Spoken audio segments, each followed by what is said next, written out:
Meus queridos irmãos e irmãs, nós estamos celebrando a Santa Missa votiva de Nossa Senhora, com o título de Mãe da Igreja. Nossa Senhora, Mãe da Igreja.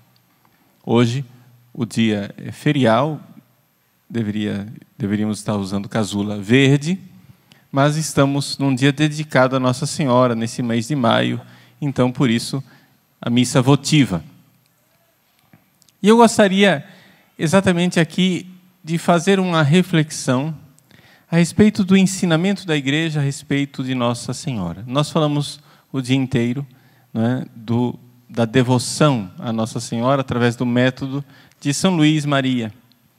Mas eu gostaria, nessa homilia, de fazer uma reflexão mais ampla, não é, porque a homilia ela é diferente de uma pregação. A homilia ela deve se manter em temas bem específicos que sejam o ensinamento da Igreja como um todo. Não que aquilo que a gente tenha ensinado nas pregações não seja o ensinamento da Igreja toda, não é? Mas aqui uma palavra para todos os fiéis, mesmo aqueles que não desejam fazer a sua consagração pelo método de São Luís. Então, o que é que nós podemos dizer de Nossa Senhora? Bom, em primeiro lugar, nós somos convidados pela Igreja a ter uma visão católica da Virgem Maria. O que quer dizer uma visão católica? O que quer dizer a palavra católico? Católico quer dizer o todo, sem a gente precisar escolher. Ah, eu prefiro isso, eu prefiro aquilo. Não, é o todo. O que é heresia? Um herege é uma pessoa que escolhe aquilo no qual ela vai crer. A palavra heresia quer dizer isso. Hairesis, em grego, quer dizer escolha. Então, o sujeito, ele escolhe acreditar que Nossa Senhora, sei lá, é virgem, mas ele escolhe também que essa coisa de Imaculada Conceição é demais, né? Isso aí é uma coisa meio complicada de aceitar. Escolhe aceitar que Nossa Senhora é nossa mãe, porque Jesus a entregou a nós, aos pés da cruz, mas tem dificuldade de aceitar que ela subiu ao céu, a Assunção, né? Você entende o que é um herege? O herege é aquele que escolhe o que ele vai acreditar, o que ele vai crer. Não, nossa fé é católica. E a fé católica tem que acreditar no todo. Então vocês vão notar, vocês certamente já notam isso, mas hoje eu estou explicando isso. Vocês devem notar que existe uma aparente contradição na pregação da Igreja a respeito de Nossa Senhora. Algumas vezes, você ouve dizer o seguinte: Maria, ela é discípula do seu filho Jesus. Ela seguiu Jesus, foi a primeira que acreditou, e ela é o modelo do cristão, por isso ela é um membro da Igreja. Maria como um membro da Igreja, que é um modelo para todos, que é exemplar, e nós todos devemos seguir o seu exemplo. Isso é uma forma de pregação que está correta. Está correta. Aí você vai e ouve uma outra pregação, que também está correta, mas parece contraditória. A pessoa diz assim: Maria é mãe da Igreja. Não sei se você notou a contradição. Se ela é membro da Igreja, como é que ela pode ser mãe da Igreja? Se ela é membro, o membro é menor do que o todo, não é? Então, o membro é a mão, a orelha, o nariz, são membros. Maria é membro da Igreja. É um membro eminente, é um membro maravilhoso, mas é um membro da Igreja. Isso é uma pregação. Outra pregação diz: Maria é mãe da Igreja, porque ela gera a Igreja, ela é mãe de todos os membros da Igreja. Deu para notar? Uma hora, Maria é como um de nós, só que é um modelo maravilhoso. outra hora ela é mais do que nós, porque ela é alguém que tem uma função especialíssima no caminho da salvação. Essa tensão, ela existe dentro da igreja. Aí você pergunta, padre, qual das duas eu tenho que escolher? Resposta, as duas. Queira tudo, porque a nossa fé a respeito de Nossa Senhora é uma fé católica. Católica. Deixa eu explicar de onde nascem essas tensões. São duas formas da gente pensar teologicamente a respeito da Virgem Maria. Você pensa Nossa Senhora a partir da igreja ou você pensa Nossa Senhora a partir do seu filho Jesus? Se você pensa a partir da igreja, ela tem todas as características de todos os outros fiéis. Só que tem isso de forma especial, eminente. Claro, ela é melhor do que todos, mas ela é um fiel da igreja. Ela é uma discípula de Jesus. Mas se você pensar a partir de Jesus, você termina vendo que Nossa Senhora tem privilégios que nenhum membro da igreja tem. Por quê? Porque ela gerou o Filho Jesus. Porque ela foi quem educou Jesus. Como a gente canta naquele canto Maria de Nazaré, né? Maria que fez o Cristo falar, Maria que fez Jesus caminhar. Não é isso? Ela quem educou Jesus. E Jesus era submisso a ela. Não somente isso, Maria, especialissimamente, ela realiza algo que nenhuma pessoa jamais realizou na história. Ela gera neste mundo o seu Filho, Jesus, o Filho de Deus. Vejam que coisa extraordinária. Então, quando a gente pensa sobre Nossa Senhora, nós sempre iremos encontrar essa dificuldade porque não cabe na nossa cabeça. Porque Maria tem essa riqueza, essa dupla riqueza.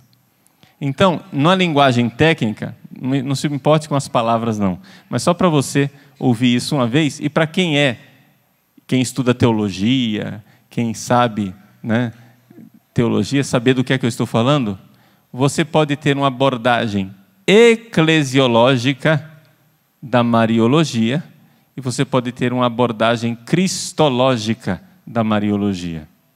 Você pode olhar Maria como membro da igreja, você pode olhar Maria como mãe de Deus.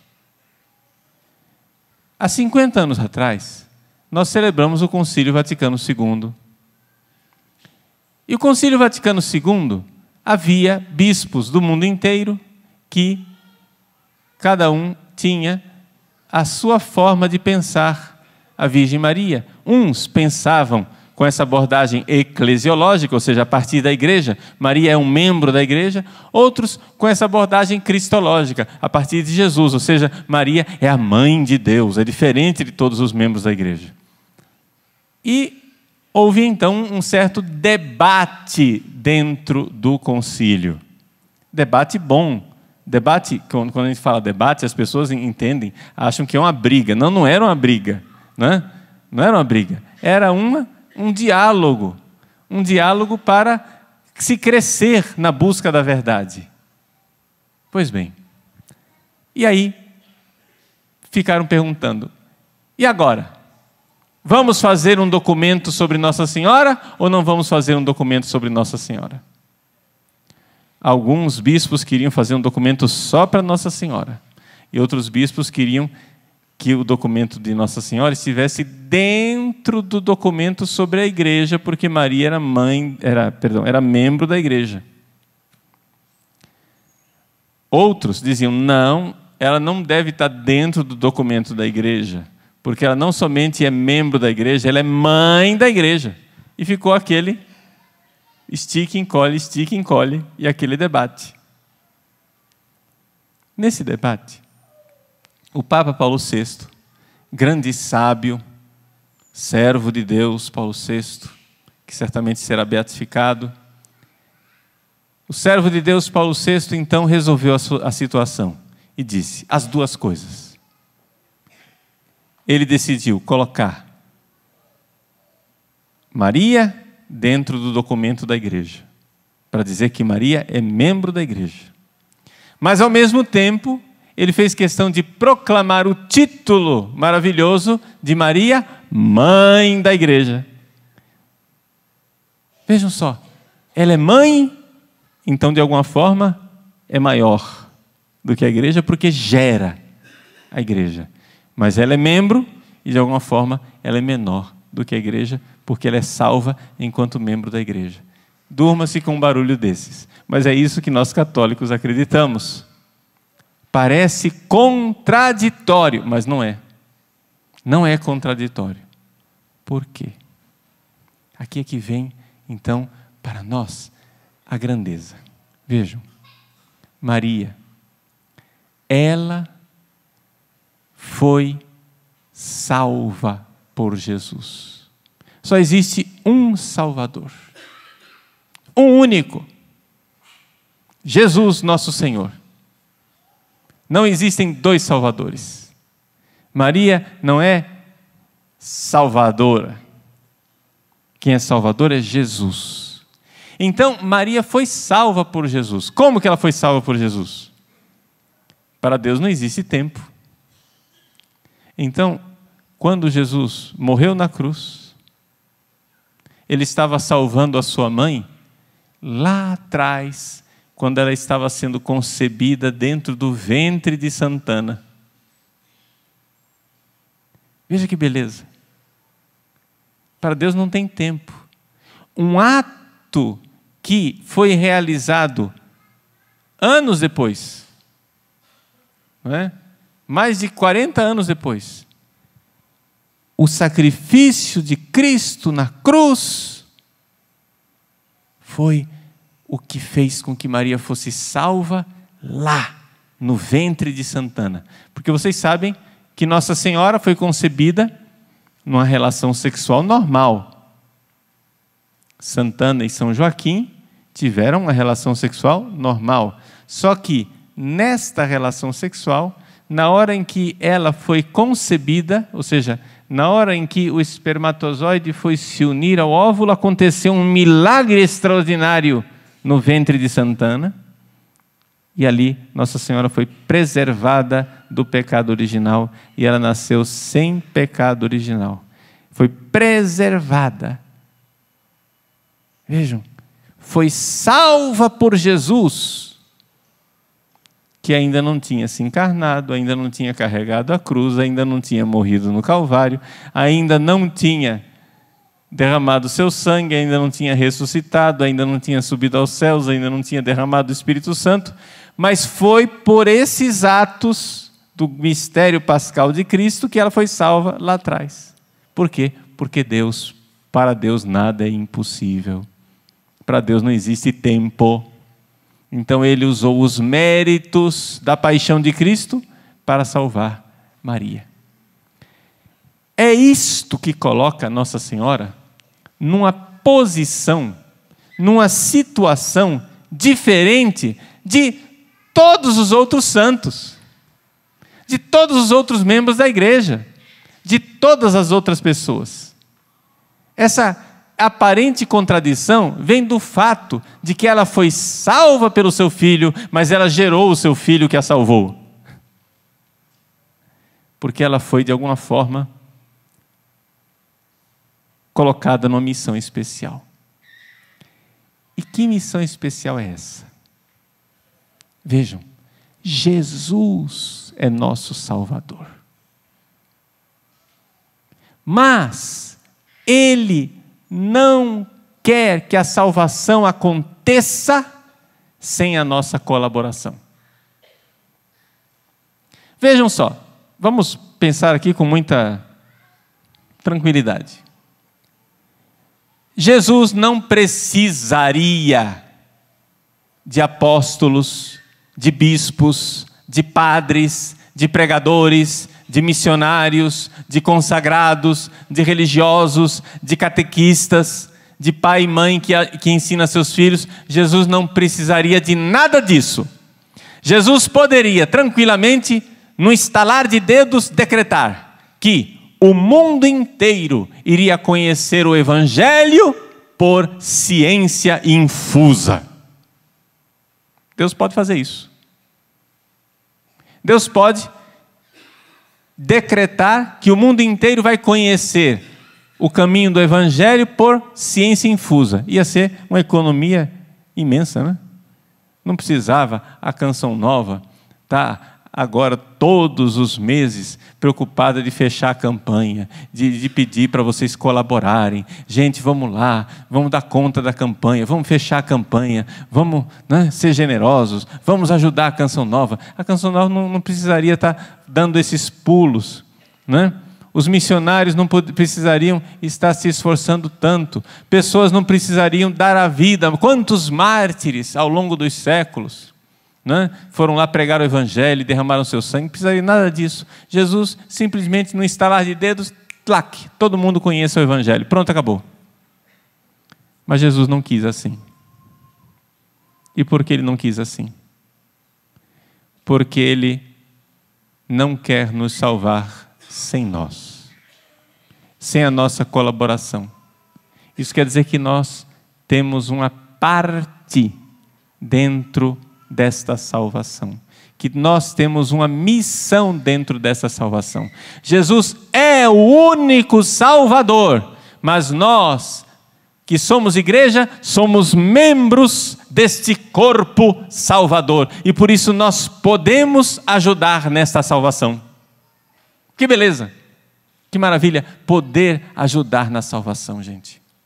Isso é uma glória, isso para nós é realmente uma realidade que nos consola. Por quê? Porque apesar de nós sermos frágeis, pecadores, miseráveis, Ele nos usa. Ele nos usa. Isso é um dos grandes mistérios, um dos grandes gestos espirituais mais difíceis da vida de um padre. O padre tem uma dificuldade enorme na vida dele. Qual é? É crer que o mundo possa ser salvo e que Deus possa usar para salvar o mundo um instrumento miserável que ele é. Como é magnífico e ao mesmo tempo terrível. Magnífico, porém terrível. Agora vejam, nós podemos dizer, mas para que Deus quer isso? Bom, porque Ele quer que nós entremos um dia na sua glória. E porque Ele quer aumentar a sua glória. Vejam, vamos entender uma coisa. Nós estamos aqui nesse mundo, e esse mundo é uma luta. Como diz o livro de Jó, é uma luta a vida do homem sobre a terra. Se você está reclamando da vida, para de reclamar. Agora. Para de reclamar. Ah, mas eu entrei na igreja e eu achava que agora, convertido, tudo ia ficar legal, tudo ia ficar muito bom, que eu ia receber só graças, bênçãos. Para. Quem foi que disse essa bobagem para você? Ah, mas eu ouvi, sei lá quem pregando na televisão de outra igreja lá dizendo, prometendo prosperidade. Jesus não prometeu prosperidade para seu ninguém. Jesus disse, quem quiser me seguir, renuncie a si mesmo, tome a sua cruz e me siga. Foi isso que Ele prometeu. Siga para onde? Para a glória do céu, claro. Mas toma a sua cruz. Vamos lá. Toma a sua cruz quer dizer, me ajude na obra da redenção. Mas padre, o senhor está dizendo que a redenção de Cristo foi incompleta? Não, a redenção de Cristo não foi incompleta, foi completíssima. Mas Ele quer usar a cada um de nós. Deus quer nos usar para salvar os outros. E isto não é somente uma glória para nós, mas é uma glória maior para Deus. Vamos entender. A vida é uma luta. Eu disse, a vida é uma luta. Luta contra o quê? Não é contra a carne, contra o sangue, mas contra os espíritos malignos espalhados nos ares, não é isso? A vida é uma luta. Você tem que lutar. Todos os dias você se levanta, todos os dias você sabe que você tem que matar um leão. Todos os dias você vai ser visitado pelo inimigo, todos os dias você vai ter que vencê-lo e vencer as tentações. Não tem dia santo, feriado, não tem nada disso. Não tem folga, né? Não tem tempo litúrgico. Outro dia, nós estávamos no tempo pascal, né? Aí, um dirigido espiritual meu chegou e disse: Padre, nós estamos no tempo pascal, então eu não estou mais jejuando, não estou fazendo penitência nenhuma. Eu disse: pode parar, pode voltar para o jejum, pode voltar para a penitência. Você tem que fazer menos penitência do que na quaresma, mas tem que fazer penitência. Ai, padre, mas não é tempo pascal? Eu sei, mas o demônio não segue o calendário litúrgico. O demônio não olha no diretório litúrgico para saber: é tempo pascal, eu não posso tentar ninguém. Não. Ele não segue o calendário litúrgico. O demônio vem quando ele quer. Então não tem esse negócio. Penitência é sempre. Não tem domingo, dia santo, feriado, não tem nada.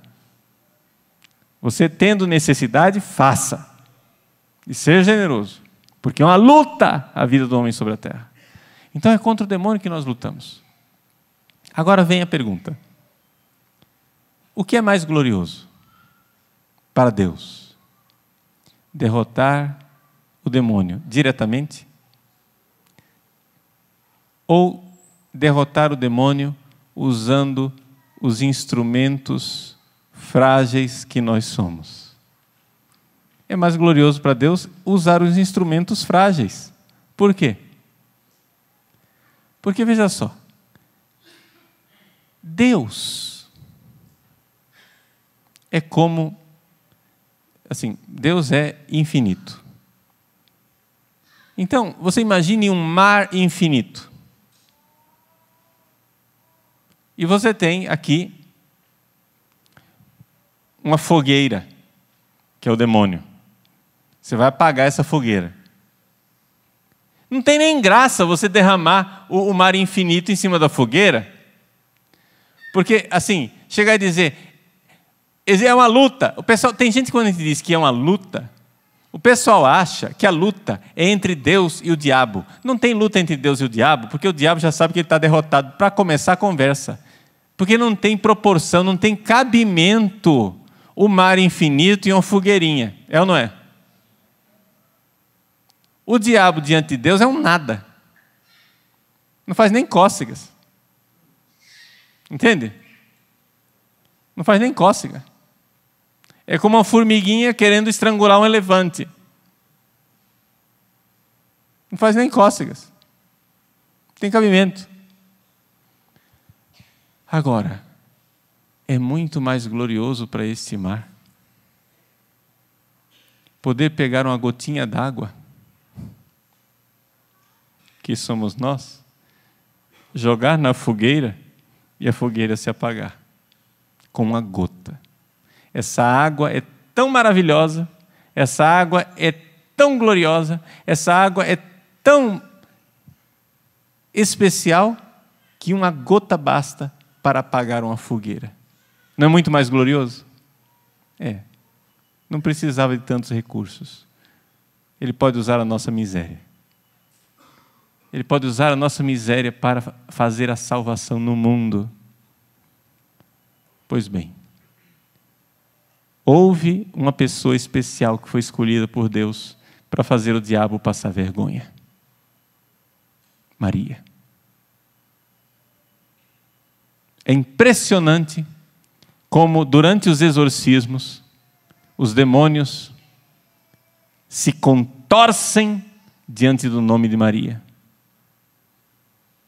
Ela é terrível como um exército em ordem de batalha. Mas como que ela é assim?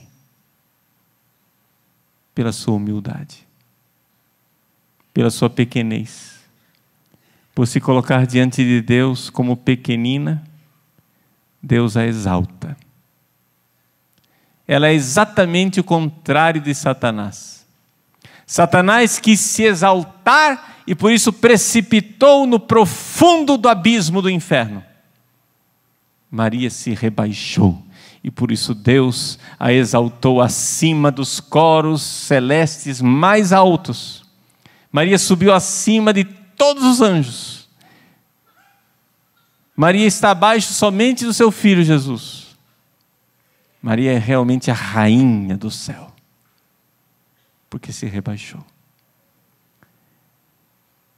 Ele olhou para a humildade de sua serva. Usou uma mãe de família, uma dona de casa. Hoje, vocação tão desprezada. Mãe de família e dona de casa, para esmagar a cabeça da serpente.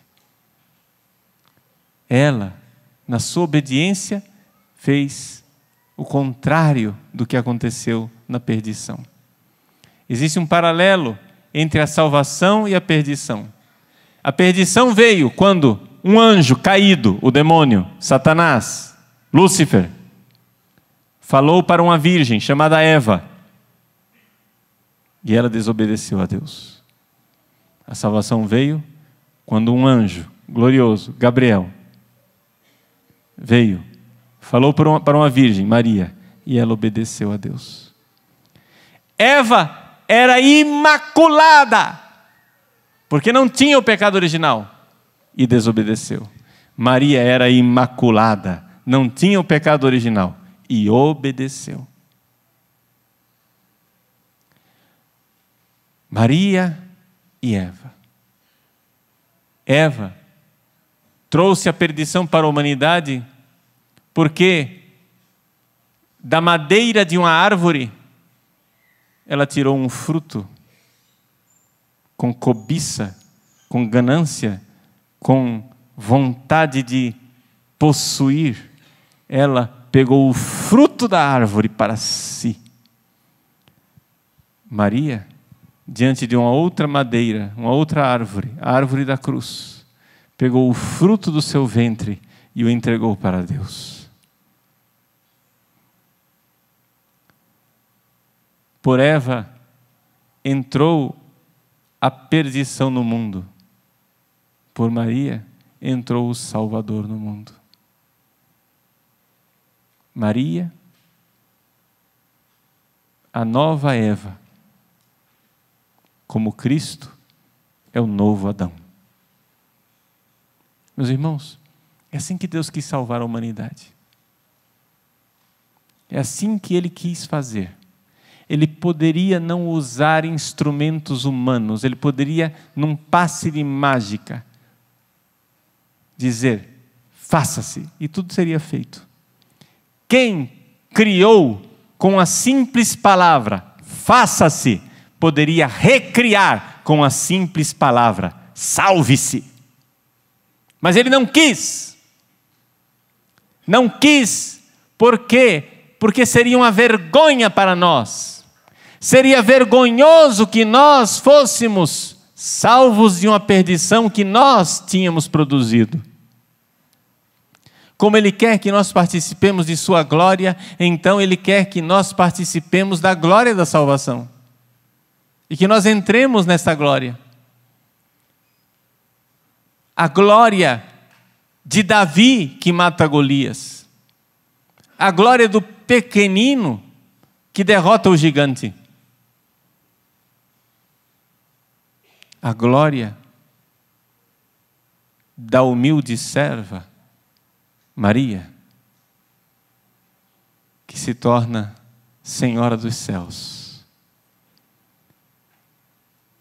Nós somos convidados a participar de tudo isso.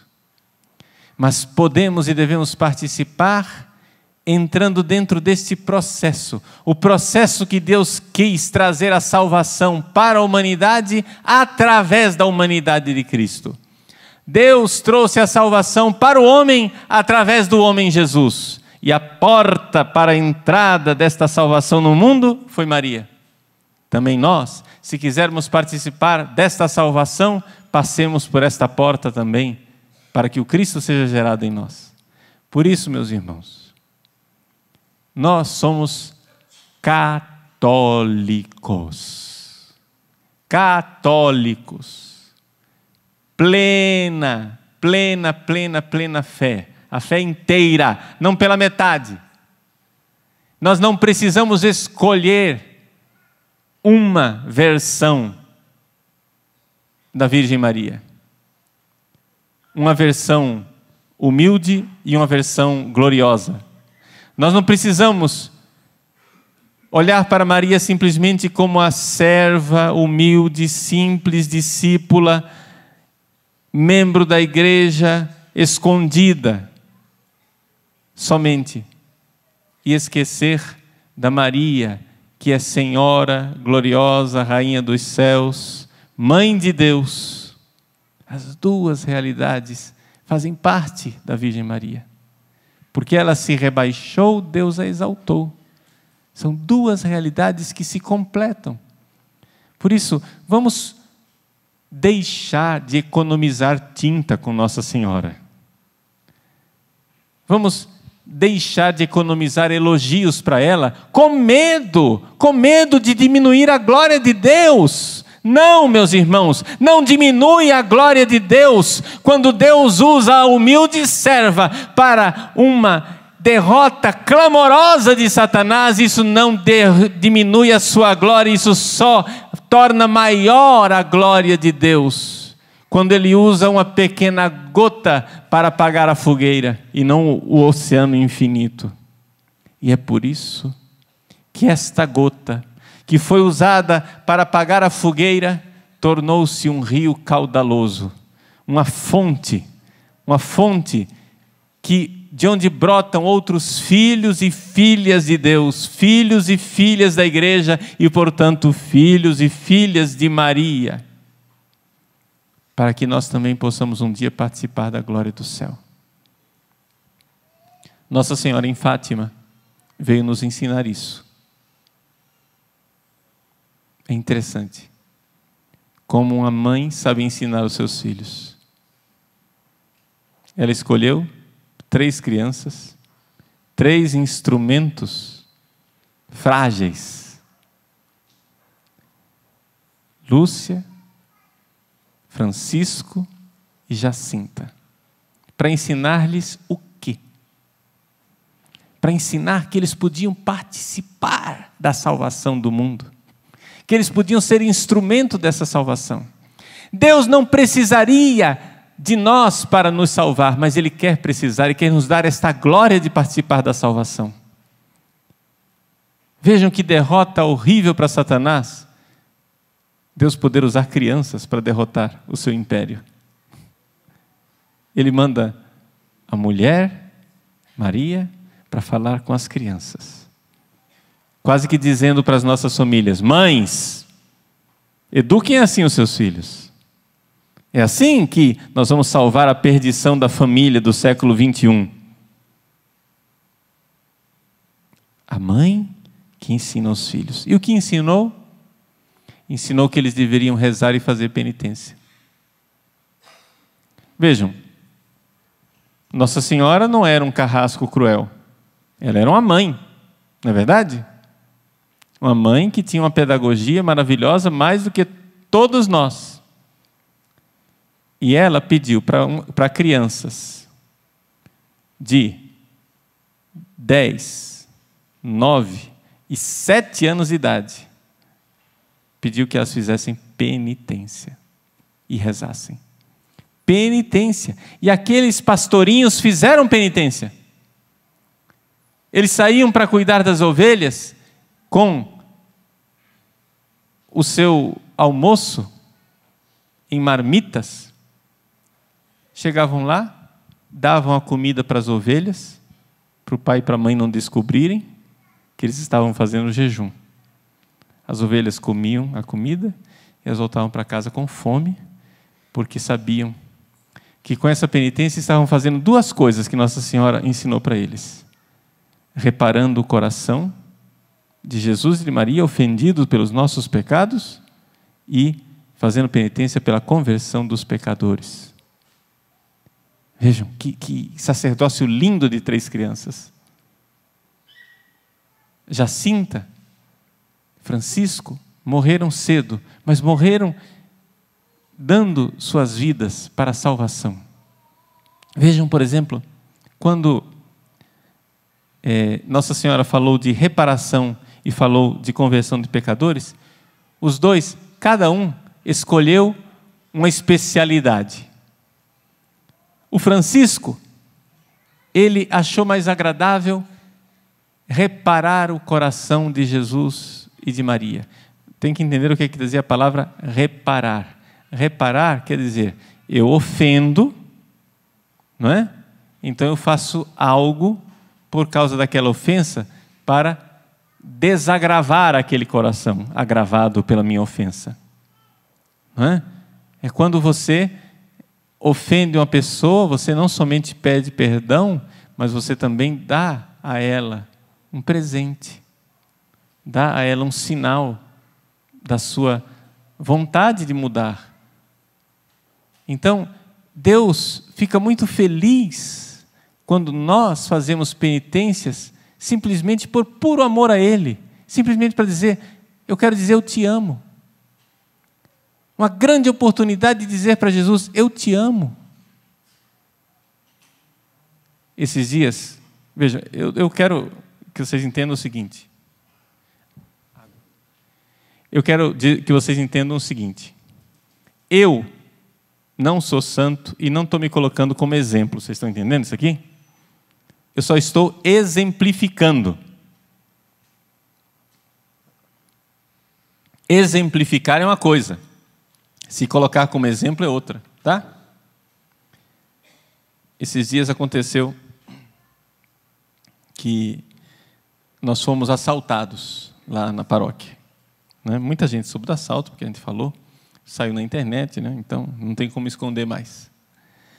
E depois do assalto, como todo bom brasileiro, depois que a gente é assaltado, que a gente toma providência, né? Então, colocaram lá na paróquia uma cerca elétrica monitorada, colocaram alarme também monitorado, etc. e tal. E o alarme toca e a sirene fica perto da janela do meu quarto. Nos primeiros dias que o alarme não estava ainda muito regulado, estava disparando com os gatos. Tinha que regular o alarme, estava disparando. Era só passar um gato, o alarme disparava. E eu, que estava perto do alarme, era quem acordava, eu que tinha que desativar o alarme, eu que tinha que levantar para ver se era isso mesmo, se era o gato, se não era o gato, né? A companhia de segurança telefona, e aí, padre, está tudo bem? Olha, por enquanto parece que está tudo bem. Tudo bem, pronto. Só que, vocês sabem o que é ter o seu sono entrecortado 2, 3 vezes numa noite, com um alarme, que não tem como você dizer que aquele alarme não fez descarregar adrenalina no seu sangue, né? Você acorda sobressaltado, porque afinal das contas não é um barulhinho qualquer. Depois de uma dose de adrenalina no seu sangue, para você voltar a conciliar o sono, meu irmãozinho, leva tempo. No início, eu fiquei chateado. Depois, comecei a ver que Deus estava querendo uma oportunidade de oferecer alguma coisa por ele. Então eu cheguei e fiz um trato com Nossa Senhora. Eu disse, olha, mãe, quando a senhora quiser que eu acorde para amar Jesus durante a noite com a minha oração, eu estou aqui à disposição. Pode chamar. E então, fiz esse trato com Nossa Senhora para oferecer uma oração gratuita para desagravar o coração de Jesus, o coração de Maria, simplesmente para dizer, eu amo. Estou dando esse exemplo bobo, para que você pegue e aplique nos exemplos da sua vida, que não são bobos, porque eu sei que o sofrimento da sua vida é bem maior do que um simples alarmezinho. pegue e aplique isso na sua vida. Sofrimento apareceu? Muito bem. Se o sofrimento apareceu na sua vida e tem solução, meu irmão, peça a graça de Deus e resolva o problema. Está entendido? Ninguém de nós é masoquista para querer sofrimento à toa. Apareceu um sofrimento, pedala, Robinho, né? E vamos embora. Vamos trabalhar. Vamos resolver a injustiça, o sofrimento, etc. e tal. Muito bem. Mas tem sofrimento que não tem conserto. Tem sofrimento que não tem conserto. Então, nesse sofrimento que não tem conserto, você tem que entender que você tem que abraçar. Então, quando o sofrimento não tiver conserto, você diga: Jesus, que oportunidade maravilhosa de amar você. Ofereça a Jesus pelas mãos de Maria. Isso é o desagravar. Foi a especialidade de Francisco. E a especialidade de Jacinta foi salvar os pecadores. Ela se ofereceu um sofrimento imenso no hospital de Lisboa para salvar os pecadores. Vejam, uma criança de 8 anos de idade oferecendo o sofrimento da doença dela para salvar os pecadores. Que maravilha! O sofrimento visitou você? Entrega para Nossa Senhora, ela sabe o que vai fazer com isso. O sofrimento é algo que Deus usa para a nossa salvação. Esse é um segredo do cristianismo. O cristianismo descobriu que existe algo de redentor no sofrimento. E assim Deus vai fazendo a sua glória. Então, meus irmãos, aprendamos com Nossa Senhora. Como é que Deus redime o mundo. Deus redime o mundo usando esses instrumentos frágeis. Crianças, nós. E Ele então, fazendo isso, trará grande salvação para a humanidade. Louvado seja nosso Senhor Jesus Cristo.